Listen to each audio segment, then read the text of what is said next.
Hallelujah. Purihin ang ating Panginoon, purihin po ang ating Diyos. Diyos po ang lahat ng papuri. Salamat sa pagkakataon na tayo po ay puri, pasalamat at mag-aral ng kanyang pong salita sa umaga pong ito. Tayo po ay magpuri sa ating Panginoon. Hallelujah. Purihin kayo, Diyos. Hallelujah. Purihin kayo, Panginoon. Diyos na lumalang ang langit at lupa, Panginoon. Hallelujah. Nakilain kayo, Panginoon. Hallelujah. Salamat po, Diyos. Hallelujah. Hallelujah. Hallelujah. Salamat sa inyo. Aming Diyos na dakila at walang katulad, Diyos na walang hanggan. Sa mga panghihina at kapighatian, Diyos na kaaliwan, hindi nagkukulang, di bumibigo, Diyos na di nagbabago, isang kaibigang kaagapay at matatagpuan, Diyos na langit nakalaan.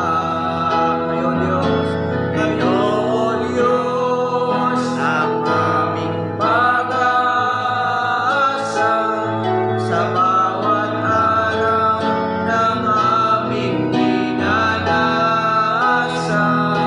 Sa aming buhay, bibigyang kaluluran, pararangalan ang iyong dakilang pangalan. Aming Diyos na dakila at walang katulad, Diyos na walang hanggan. Sa mga panghihina at kapighatian, Diyos na kaaliwan, hindi nagkukulang, di bumibigo, Diyos na di nagbabago, sa kaibigang kaagapayan, matatagpuan, Diyos na langit nakalaan. Kayo, O Diyos, ang aming pag-asa sa bawat araw ng aming dinanasan. Sa aming buhay, bibigyang kaluluran, pararangalan ang iyong dakilang pangalan. Pararangalan ang iyong dakilang pangalan. Pararangalan ang iyong dakilang pangalan. Praise your name. Hallelujah. Praise Jesus. Purihin kayo, Panginoon. Hallelujah. Sambahin kayo, O Diyos. Hallelujah. Salamat po. Purihin kayo. Kasi po nga napapuri.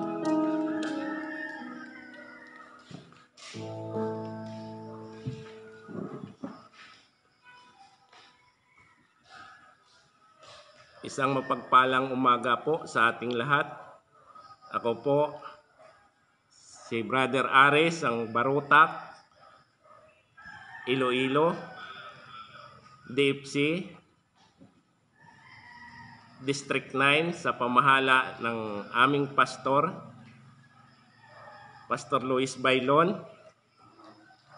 Maraming salamat po sa umaga pong ito sa isa ka malaking pribilehiyo nga makapagsalita sa mga anak ng ating Panginoon na tinubos ng banal na dugo ng ating Panginoong Hesus. Maraming salamat po at ito pong ating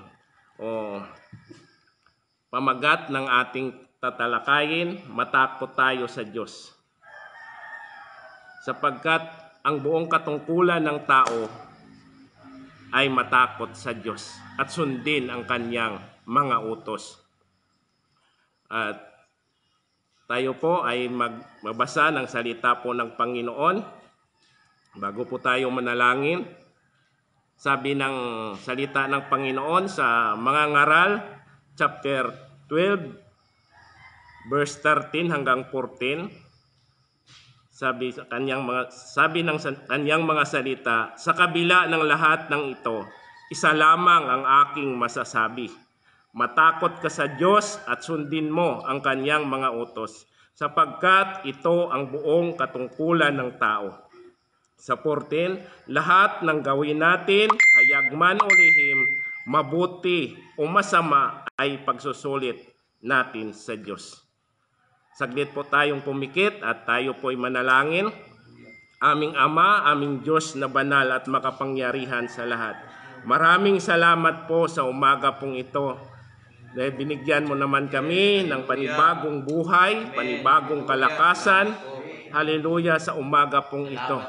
Salamat po, Panginoon, napakabuti mo, Diyos, sa aming mga buhay.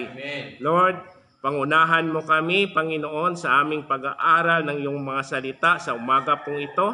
Samahan mo po kami ng iyong Santong Espiritu at ikaw po, hallelujah, ang magbukas ng espiritual na kaisipan ng bawat nagapanood sa umaga pong ito.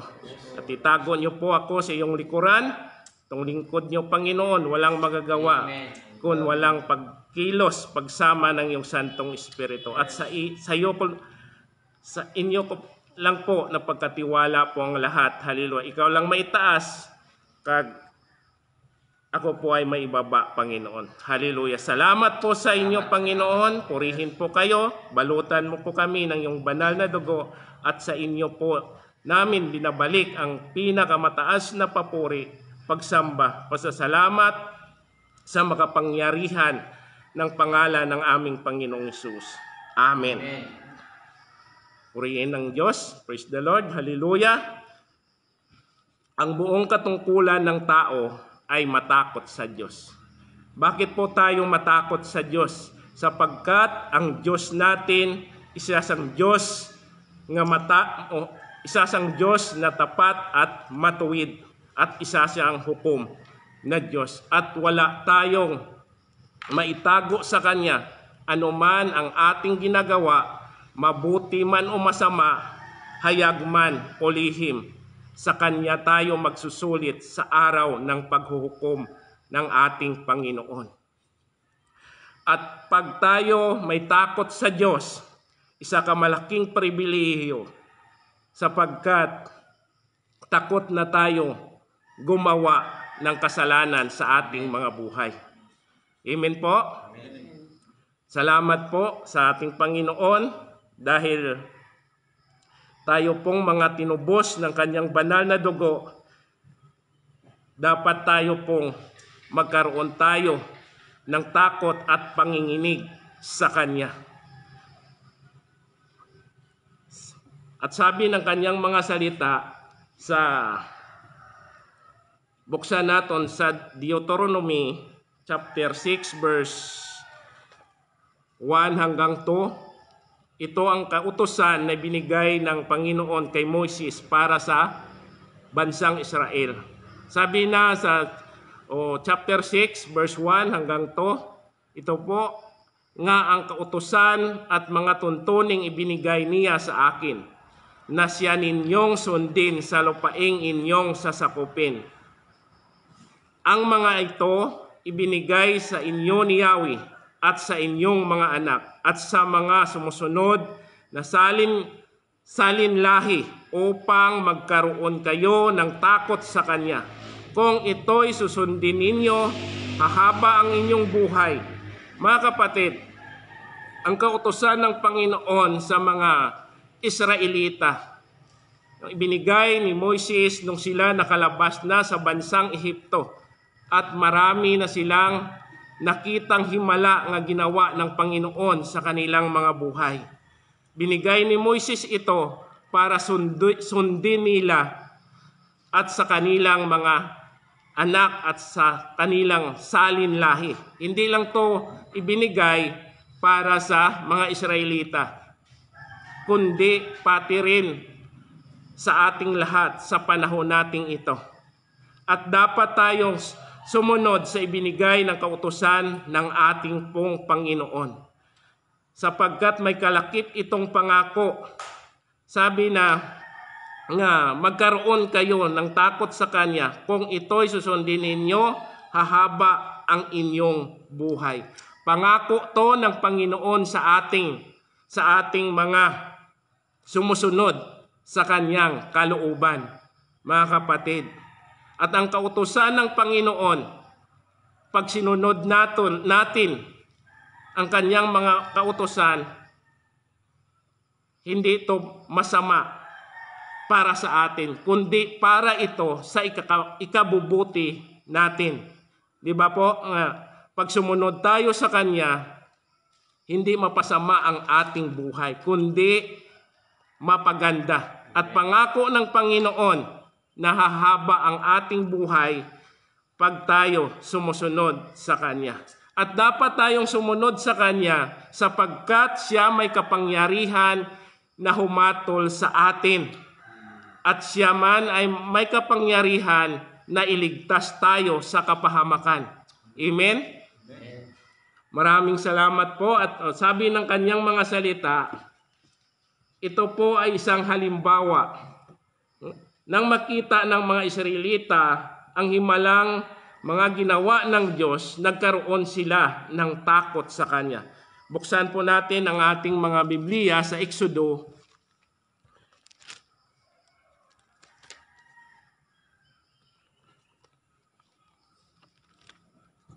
Exodo chapter 14, verse 30 hanggang 31. Nang araw na iyon, ang mga Israelita iniligtas ni Yahweh sa mga Ehipsyo. Nakita nila ang bangkay ng mga Ehipsyo nagkalat sa tabing dagat.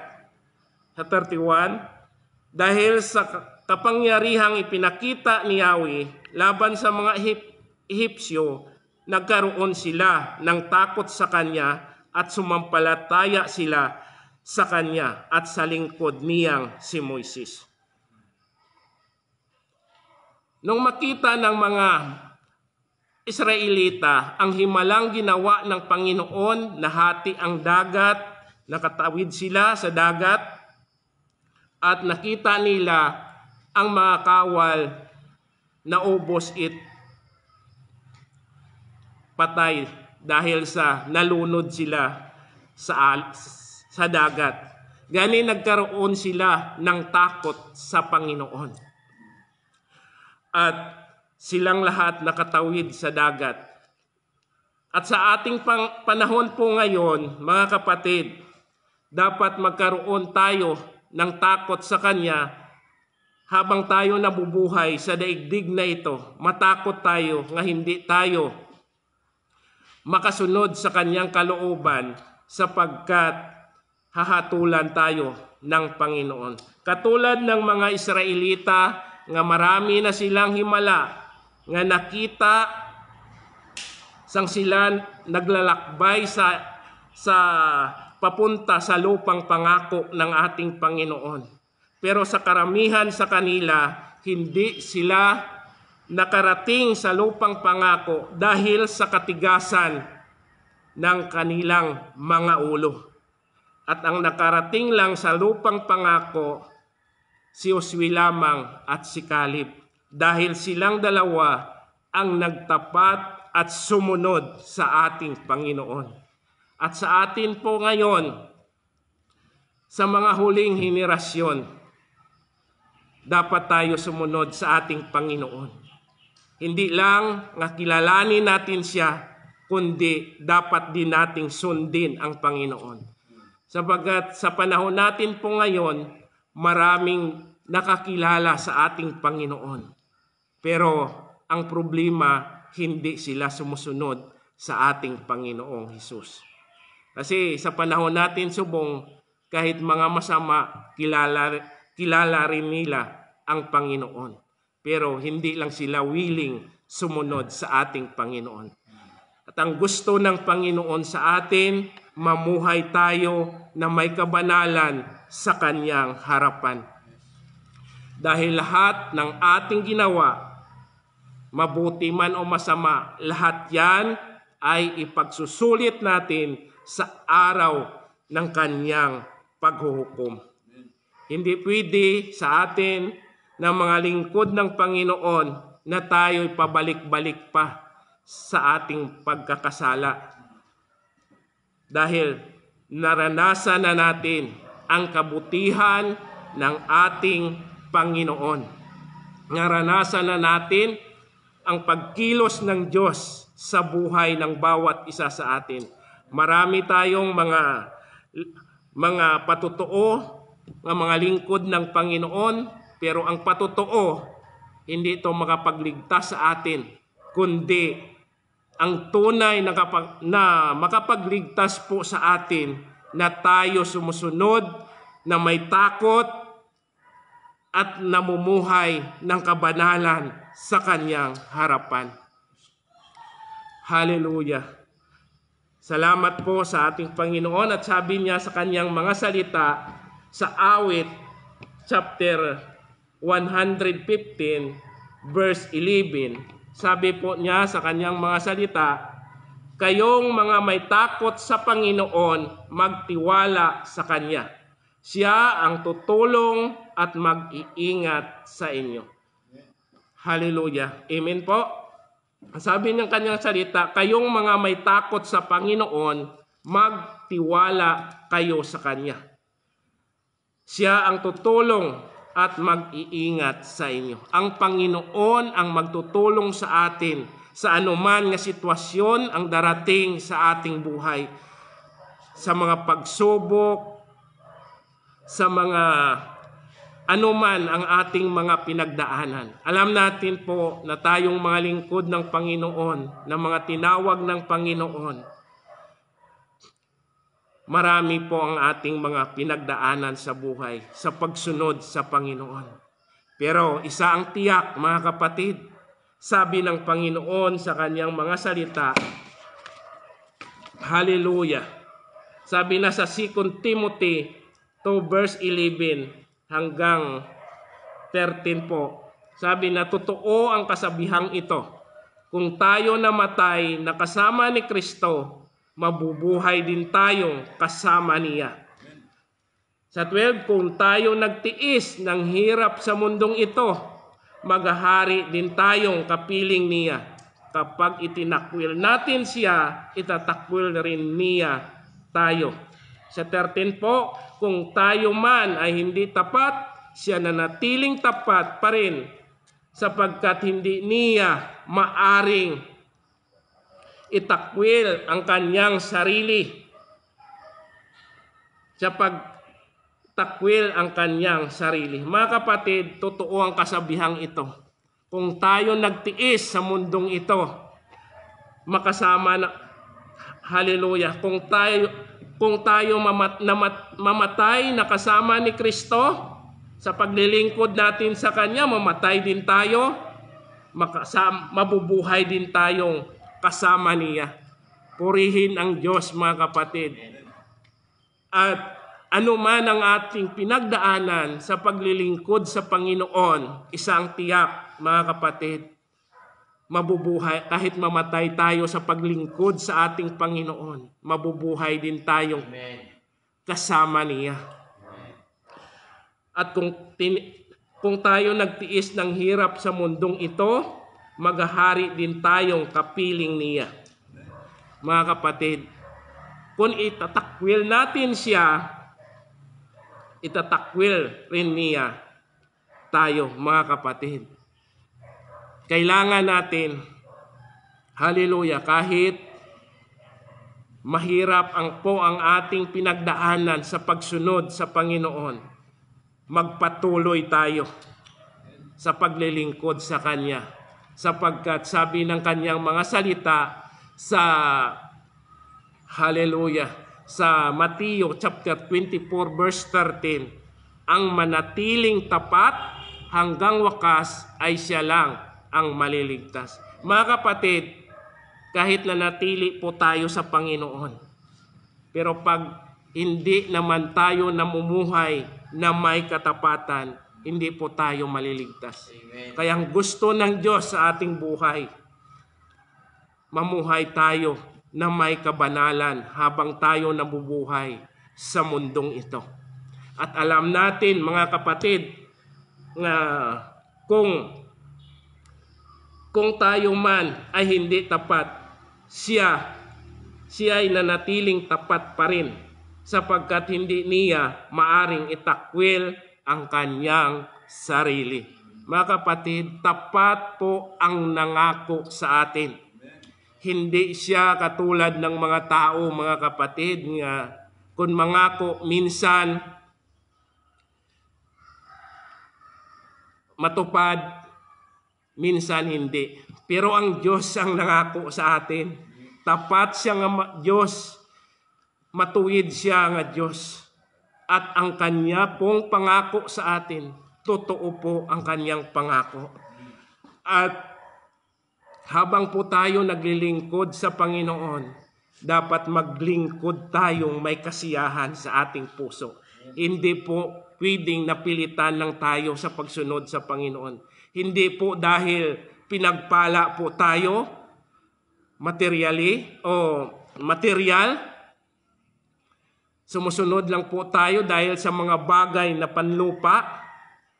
Sabi ng Panginoon, tayo na po ang kahabag-habag. Sabi ng kanyang mga salita sa 1 Corinthians 15 verse 19, kung ang pag-asa natin kay Kristo para lang sa mga bagay sa mundong ito, tayo na po ang pinakakahabag-habag na tao na nabubuhay sa mundong ito. Kung tayo po, mga kapatid, ang paglingkod natin po sa Panginoong Hesus para lang maangkin natin ang mga bagay nga panlupa, tayo na po ang kahabag-habag, sabi po ng kanyang mga salita. Kahabag-habag nga nabuhay dito sa lupang ito. Gani po, ang ating paglilingkod, hindi po para sa mundong ito, kundi para sa mga bagay nga hindi nakikita. Ano pong mga bagay nga hindi natin makikita? Ang inihanda ng Diyos sa atin na buhay na walang hanggan sa piling niya sa langit na bayan. Amen? Hallelujah. At ito po ang panawagan ng Panginoon. Habang nanatili ang pangako ng Diyos, dapat po tayo mag-ingat. Sabi ng kanyang mga salita sa Hebreo chapter 4 verse 1 hanggang 2. Sabi po ng kanyang mga salita, kaya nga habang nanatili ang pangako ng Diyos na tayo ay makapasok sa kapahingahan, sinabi niya, mag-ingat kayo, baka mayroon sa inyong hindi makatanggap ng mga pangakong ito. Sapagkat tulad nila, napakinggan din natin ang magandang balita, ngunit hindi nila pinakinabangan ang balitang kanilang narinig dahil hindi nila ito tinanggap ng may pananampalataya. Mga kapatid ko sa Panginoon, isang panawagan ng ating Panginoon. Sabi niya, habang nanatili pa ang pangako ng Diyos na tayo'y makapasok sa kapahingahan, sinabi niya nga, kailangan mag-ingat kayo. Kailangan natin mag-ingat sa ating mga sarili. Baka hindi natin po matanggap ang pangako ng Diyos sa ating buhay. Katulad ng mga Israelita nga inilabas ni Moises sa Ehipto. Marami silang nakitang himala. Marami silang, hallelujah, marami silang nakita na ginawa ng Diyos sa kanilang mga buhay. Pero hindi nila Hindi sila nakarating sa lupang pangako dahil matigas ang kanilang mga puso. At tayo naman ngayon, ng mga lingkod ng Panginoon, dapat po, hallelujah, hindi natin pagpatigasin po ang ating mga puso. Sumunod tayo na may katapatan po sa ating Panginoon. Sapagkat tulad nila at tulad din natin, ang magandang balita, napakinggan din natin ang magandang balita. Napakinggan din natin po ang magandang balita ng Panginoon. Gani mag-ingat po tayo, baka hindi natin matanggap ang pangako ng Panginoon sa ating mga buhay. Sapagkat dahil, sabi niya, sapagkat tulad nila napakinggan din natin ang magandang balita, ngunit hindi nila napakinabangan ang balitang kanilang narinig dahil hindi nila ito tinanggap ng may pananampalataya. Purihin ang Panginoon. At mga kapatid ko sa Panginoon, hindi masayang ang ating paglilingkod sa ating Panginoon. Pangako ng Panginoon po yan sa atin, mga kapatid, at panghawakan po natin habang tayo nabubuhay sa mundong ito. At ito na lang po ang panghuli, sabi ng kanyang mga salita po sa Pahayag chapter 14 verse 12, panawagan ng Panginoon nga magpakatatag tayo. Ito ang panawagan, Pahayag, Revelation chapter 14 verse 12 hanggang 13. Ito'y panawagan na magpakatatag ang mga hinirang ng Diyos, ang mga sumusunod sa mga utos ng Diyos at nanatiling tapat kay Hesus. Sa 13 po, ang narinig ko mula sa langit ang isang tinig na nagsasabi, isulat mo mula ngayon, pinagpala ang mga namatay na naglilingkod sa Panginoon. At sinabi ng Espiritu, totoo nga silang pinagpala, magpahinga na sila sa kanilang mga pagpapagal sapagkat sinusundan sila ng kanilang mga gawa. Mga kapatid ko sa Panginoon, panawagan po ng ating Panginoon nga tayo pong mga lingkod ng Panginoon, dapat tayo magpakatatag. Hallelujah, habang tayo sumusunod sa kalooban ng Panginoon. Sapagkat mapalad po ang naglilingkod sa ating Panginoon. Hindi ito mawalan ng kabuluhan ang ating mga pagpapagal para sa Kanya. Hallelujah. Sapagkat sabi niya, totoo ang sinasabi ng Espiritu. Pinagpala. Totoo nga silang pinagpala. Magpahinga na sila sa kanilang mga pagpapagal sapagkat sinusundan sila ng kanilang mga gawa. Ang ating mga gawa, gasunod po sa atin hanggang sa langit na bayan. Salamat po sa Panginoon, isang pribilehiyo po na tayo tinawag ng Diyos at maglingkod po sa Kanya. Hallelujah, hallelujah. Salamat, salamat po Panginoon. Hallelujah, hallelujah, hallelujah. Thank you Lord, thank you Jesus. Hallelujah.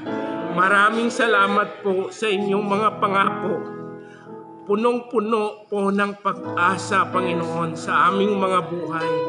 Maraming salamat po sa inyo dahil sa inyong banal na dugo naangkin po namin ang kapatawaran ng aming mga kasalanan.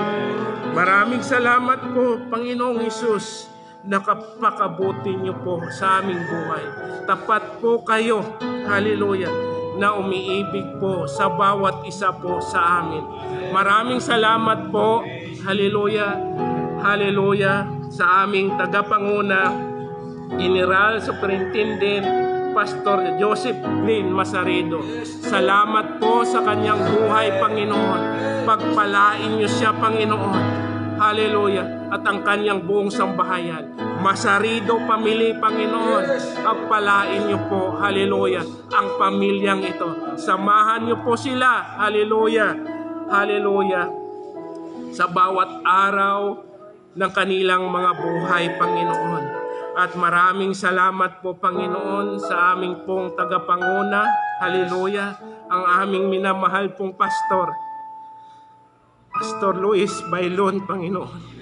Salamat po sa kanyang buhay na ginamit niyo po na kami nakakilala po sa inyo, Panginoon. Pagpalain niyo po siya at ang kanyang buong sambahayan, ang kanyang asawa, mga anak, maging Sister Cathy po, Panginoon.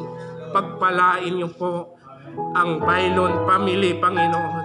Maraming salamat po at pagpalain mo man, Panginoon, ang lahat ng mga supervisor simula po sa District 1 hanggang sa District 9, Panginoon. Hallelujah. Igawad sa kanila, Panginoon, ang karunungan, katalinuhan sa mga lingkod niyo po, Panginoon, sa bawat sulok ng daigdig na ito, saan man naroon, Panginoon. Hallelujah. Pangunahan niyo kaming lahat, Panginoon, para ipangaral namin saan mo man kami dalhin, Panginoon. Ipangaral namin ang inyong mga salita, Panginoon. Maraming salamat po sa lahat pong nakikinig at nanonood sa umaga pong ito. Ano man po ang kahilingan ng bawat isa, Panginoon, ipagkaloob niyo po ito ayon po sa inyong kalooban.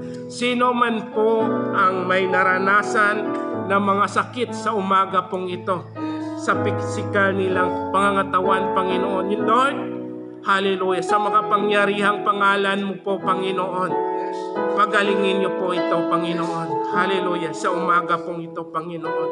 Maraming salamat po, Panginoon, sa umaga pong ito. Kami, Panginoon, hallelujah, pangunahan niyo po anuman ang aming gagawin, hallelujah, sa umaga pong ito, Panginoon. Salamat po, Panginoon, balutan niyo po kami ng iyong banal na dugo, Panginoon, hallelujah. At sa inyo po namin ibinabalik ang pinakamataas na papuri, pagsamba, pasasalamat sa makapangyarihang pangalan ng aming Panginoong Hesus. Amen po. Amen. God bless po sa inyong lahat.